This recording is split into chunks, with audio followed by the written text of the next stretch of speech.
کعبے کی طرف ٹانگیں کر کے لیٹنا جائز ہے۔ اس سلسلے میں شریعت نے نہ کوئی اس بارے میں حکم دیا ہے لیٹو، نہ روکا ہے۔ یہ اصل میں ہمارے بر صغیر پاک و ہند کے مسلمانوں میں ایک چیز رائج ہو گئی کہ سمجھتے ہیں کعبے کی طرف ٹانگیں کر کے لیٹنا بے ادبی ہے۔ کتاب و سنت میں ایسی کوئی بات نہیں۔ البتہ میں ایک اور بات کہتا ہوں کہ جو فقہ حنفی ہے تو فقہ حنفی کے اندر بیمار بندے نے جب نماز پڑھنی ہو، نہ کھڑا ہو کر پڑھ سکتا ہو نہ بیٹھ کر، تو کیسے پڑھے گا؟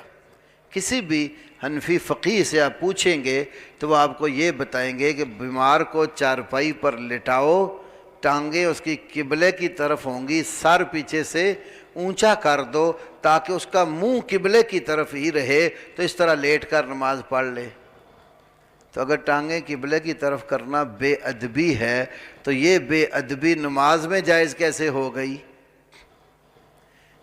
دیگر علماء محدثین تو اس طرح نماز پڑھنا بھی ٹھیک نہیں سمجھتے۔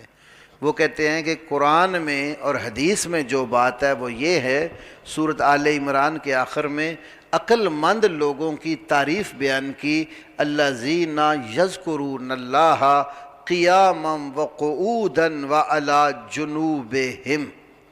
عقل والے وہ لوگ ہیں، کھڑے ہیں تو اللہ کو یاد کرتے ہیں، بیٹھے ہیں تو اللہ کو یاد کرتے ہیں، وعلی جنوبہم، جنب پہلو کے بل لیٹ کر اللہ کو یاد کرتے ہیں۔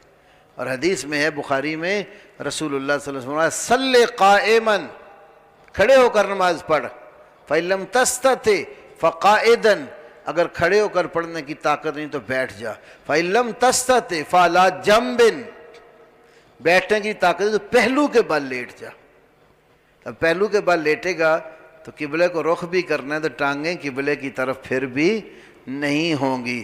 لیکن جو ہمارے بھائی زیادہ اس مسئلے کو محسوس کرتے ہیں تو ان کے ہاں امام ابو حنیفہ رحمۃ اللہ علیہ کی فقہ میں لیٹ کر نماز پڑھنی ہو تو قبلے کی طرف ان کی ٹانگیں ہوں گی اور سر پیچھے سے اونچا ہوگا۔